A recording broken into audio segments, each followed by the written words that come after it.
Assalamualaikum warahmatullahi wabarakatuh. Perkenalkan, nama saya Alia Fatin Syafa'a Izzati. Saya berasal dari kelas BKIB dan NIM saya yaitu 2410202050. Di sini saya akan menjelaskan tentang teori psikoanalisis Sigmund Freud. Siapa itu Sigmund Freud? Sigmund Freud merupakan neurolog Austria. Beliau lahir tanggal 6 Mei 1856 dan beliau wafat pada tanggal 23 September 1939. Freud memiliki kemampuan bahasa yang menakjubkan loh teman-teman. Kalian tahu nggak? Saat masih kecil, Freud belajar bahasa. Antara lain Latin, Yunani, Prancis, Spanyol, dan Inggris. Banyak sekali kan? Lalu pada umur 17 tahun, dia lulus sebagai summa cum laude. Freud sangat tertarik dengan histeria, yaitu suatu gangguan yang ditandai dengan symptom paralysis, numbness, squinting, dan tremor. Oke, kita lanjut ke psikoanalisa. Psikoanalisa merupakan salah satu aliran psikologi yang dikembangkan oleh Sigmund Freud sekitar tahun 1890. Ketidaksadaran menjadi fokus dalam psikoanalisa. Aliran ini juga memberikan perhatian pada masa lalu dan motivasi seksual sebagai motivasi dasar. Dilihat dari proses perkembangannya, psikoanalisis berkembang dalam beberapa tahap. Ada 3 tahap. Tahap pertama yaitu pre-analytic phase, di mana pada tahap ini Freud menggunakan metode hipnosis untuk menangani pasiennya. Namun, tidak mendapatkan hasil yang memuaskan. Tahap kedua yaitu psikoanalisis proper, di mana tidak lagi menggunakan metode hipnosis serta menggantinya dengan metode free association. Freud menyadari bahwa masalah neurologis bukanlah penyebab masalah psikologi, akan tetapi masalah psikologi lebih banyak muncul karena konflik yang berkaitan dengan seksualitas. Tahap terakhir yaitu tahap ketiga menjelang kematiannya, pemikiran Freud tidak tergoyahkan dan dipublikasikan dalam buku yang berjudul The Ego and the ID. Oke, lanjut. Teori psikoanalisis memandang manusia sebagai makhluk yang dipengaruhi oleh pikiran bawah sadar. Menurut Freud, tidak selalu didasarkan oleh pemikiran rasional, tetapi juga oleh dorongan-dorongan dan konflik batin yang tersembunyi di dalam diri kita. Salah satu pemikiran dalam psikoanalisa yang dikembangkan oleh Freud adalah struktur kepribadian. Freud menyatakan bahwa terdapat tingkatan dalam kesadaran, yaitu ada 3. Yang pertama, kesadaran, merujuk pada hal-hal yang disadari oleh individu pada waktu tertentu. Contohnya, pikiran, persepsi, perasaan, dan ingatan. Yang kedua, prakesadaran, merujuk pada hal-hal yang tidak disadari namun akan mudah untuk memanggilnya kembali, merupakan jembatan antara sadar dan tidak sadar. Yang ketiga, tidak sadar, merujuk pada segala hal yang ditekan dalam ketidaksadaran sehingga sulit untuk kembali menyadari hal-hal tersebut, berisi insting, impuls, dan pengalaman traumatik. Lalu, ada 3 konsep utama dalam psikoanalisis. Yang pertama ada struktur kepribadian. Di dalam struktur kepribadian ada 3. Yang pertama yaitu ID, merupakan innate desire, yaitu keinginan yang bersifat bawaan dan bersifat otomatis, secara tidak dapat dikontrol. Yang kedua, ego, merupakan mekanisme untuk beradaptasi dengan realitas atau dunia nyata. Ego melayani ID, superego, dan dunia luar. Yang ketiga, superego, berorientasi kepada apa yang dianggap baik dan buruk sesuai moral yang dipegang. Selanjutnya, yang kedua, yaitu mekanisme pertahanan ego. Ada beberapa mekanisme pertahanan ego, ada 9. Yang pertama yaitu represi. Adalah mekanisme pertahanan ego yang digunakan untuk menekankan atau menyembunyikan pikiran, perasaan, atau ingatan yang tidak menyenangkan, tidak dapat diterima secara sosial atau dianggap berbahaya bagi diri sendiri atau orang lain. Represi bertujuan untuk menghindari perasaan tidak nyaman, stres, atau kecemasan terkait pengalaman atau pikiran. Yang kedua, displacement adalah mekanisme pertahanan ego yang digunakan untuk mengalihkan perasaan negatif seperti kemarahan, kekecewaan, atau frustasi dari sumber aslinya ke target lain yang lebih aman atau kurang berisiko.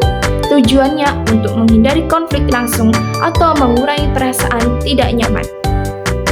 Yang ketiga, proyeksi adalah mekanisme pertahanan ego yang digunakan untuk mengalihkan pikiran, perasaan, atau perilaku negatif dari diri sendiri kepada orang lain. Tujuan untuk menghindari perasaan bersalah, malu, atau kecemasan, serta mempertahankan citra diri yang positif.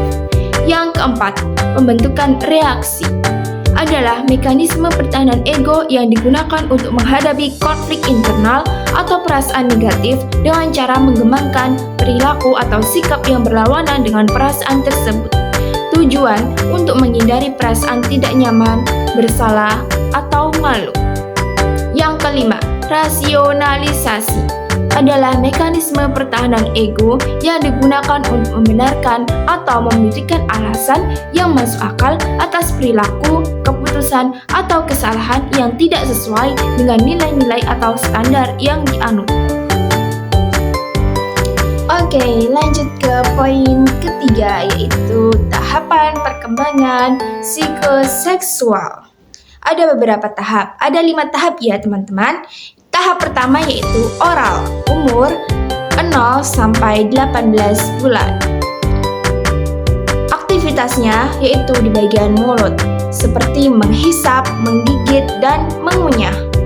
Tahap kedua yaitu anal, umur 18 sampai 36 bulan. Itu di bagian anus, yaitu buang air kecil atau besar. Tahap ketiga yaitu pilot, umur 3 sampai 6 tahun. Aktivitasnya yaitu alat kelamin, mengidentifikasi diri dengan orang tua yang jenis kelaminnya sama. Tahap keempat yaitu laten, 6 tahun sampai pubertas. Aktivitasnya yaitu pengejaran intelektual dan interaksi sosial. Tahap kelima yaitu genital, usia pubertas sampai akhir hidup. Aktivitasnya yaitu kematangan alat reproduksi atau tertarik terhadap lawan jenis.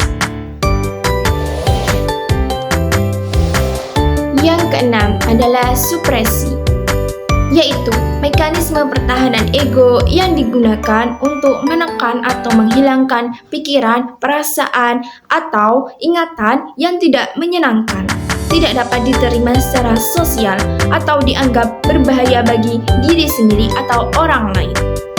Yang ketujuh, sublimasi, yaitu mekanisme pertahanan ego yang digunakan untuk mengalihkan energi negatif seperti kemarahan, agresi, atau seksualitas ke dalam bentuk yang lebih positif dan konstruktif. Yang kedelapan, kompensasi, yaitu mekanisme pertahanan ego yang digunakan untuk mengimbangi atau menutupi kelemahan, kekurangan, atau perasaan tidak nyaman dengan cara mengembangkan sifat atau kemampuan yang berlawanan. Yang kesembilan, regresi adalah mekanisme pertahanan ego yang digunakan untuk menghadapi stres, kecemasan, atau konflik dengan cara kembali ke tahap perkembangan psikologis sebelumnya yang lebih aman dan nyaman. Oke, lanjut ke teknik psikoanalisis. Ada banyak macam teknik psikoanalisis.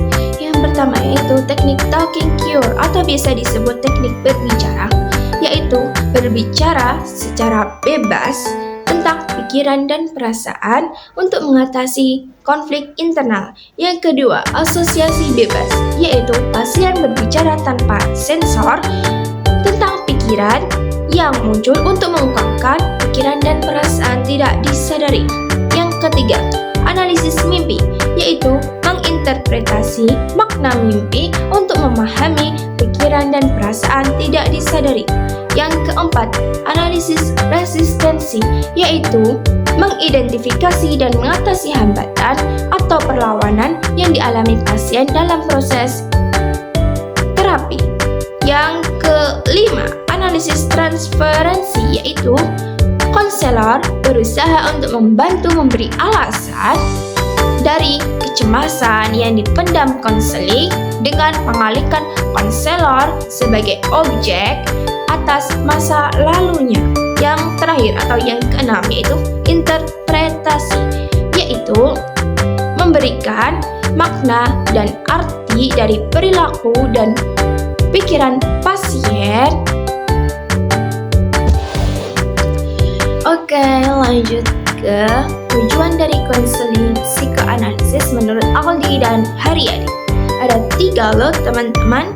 Yang pertama yaitu membantu konseli agar menyadari aspek tidak sadarnya untuk menjalani sesuatu saat ini. Yang kedua, memenuhi fase perkembangan konseli yang tidak terpenuhi. Yang ketiga, yaitu memotivasi konseli untuk keluar dari tekanan yang tidak sesuai dengan akal sehat. Lanjut ke peran konselor dalam teori psikoanalisis menurut Jumadi, Mori, Salam, Tuasika. Yang pertama atau peran utama konselor yaitu membantu klien dalam mencapai kesadaran diri, ketulusan hati, dan hubungan pribadi yang lebih efektif dalam menghadapi kecemasan melalui cara-cara yang realistis. Yang kedua, konselor membangun hubungan kerjasama dengan klien dan kemudian melakukan serangkaian kegiatan mendengarkan dan menafsirkan. Yang ketiga, konselor memberikan perhatian kepada resistensi klien. Fungsinya yaitu mempercepat proses penyadaran hal-hal yang tersimpan dalam ketidaksadaran. Oke. Yang terakhir yaitu fungsi utama konselor yaitu mengajarkan proses kepada konseli agar mendapatkan pemahaman terhadap masalahnya sendiri, mengalami peningkatan kesadaran atas cara-cara berubah sehingga konseli mampu mendapatkan kendali yang lebih rasional atas hidupnya sendiri. Oke, lanjut ke kasus dalam kehidupan sehari-hari yang bisa ditangani oleh teori psikoanalisis. Yang pertama yaitu kasus klinis. Di dalam kasus klinis, di sini saya akan memberi contoh 3 kasus. Yang pertama yaitu kasus fobia. Seorang pasien memiliki fobia terhadap laba-laba. Dalam psikoanalisis dapat membantu mengidentifikasi pengalaman masa lalu yang menyebabkan fobia tersebut. Yang kedua yaitu kasus depresi. Seorang pasien mengalami depresi setelah kehilangan orang yang dicintai, seperti kehilangan orang tua atau kehilangan siapapun yang dicintai. Dalam psikoanalisis dapat membantu mengidentifikasi perasaan tidak sadar dan konflik internal tersebut. Yang ketiga, gangguan obsesif kompulsif atau OKA, yaitu seorang pasien memiliki kebiasaan mencuci tangan secara berlebihan. Dalam psikoanalisis dapat membantu mengidentifikasi kecemasan tidak sadar yang menyebabkan perilaku tersebut. Oke, itu tadi yaitu kasus klinis. Kasus berikutnya yaitu kasus perilaku. Di dalam kasus perilaku ada 3 contoh yang akan saya berikan. Yang pertama yaitu kasus agresi. Contohnya, seorang remaja memiliki perilaku agresif terhadap teman-temannya. Dalam psikoanalisis, dapat membantu mengidentifikasi perasaan tidak sadar dan konflik internal yang menyebabkan perilaku agresi tersebut. Yang kedua, penolakan sosial. Seorang siswa menolak bergaul dengan teman-temannya. Dalam psikoanalisis dapat membantu mengidentifikasi perasaan tidak sadar dari kecemasan yang menyebabkan perilaku tersebut. Yang ketiga, ketergantungan. Contohnya, seorang dewasa memiliki ketergantungan pada alkohol atau narkoba. Dalam psikoanalisis dapat membantu mengidentifikasi perasaan tidak sadar dan konflik internal yang menyebabkan ketergantungan tersebut. Oke, tadi ada kasus klinis, kasus perilaku, dan selanjutnya yaitu kasus psikologis. Di sini saya akan memberikan 3 contoh lagi ya. Yang pertama yaitu kasus trauma. Seorang korban kekerasan seksual mengalami trauma. Itu contoh ya.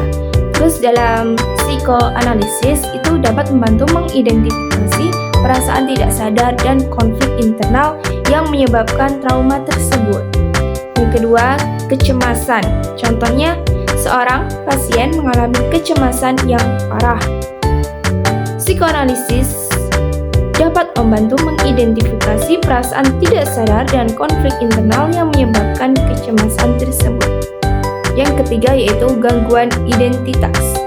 Contohnya, seorang remaja mengalami gangguan identitas. Dalam psikoanalisis dapat membantu mengidentifikasi perasaan tidak sadar dan konflik internal yang menyebabkan gangguan tersebut.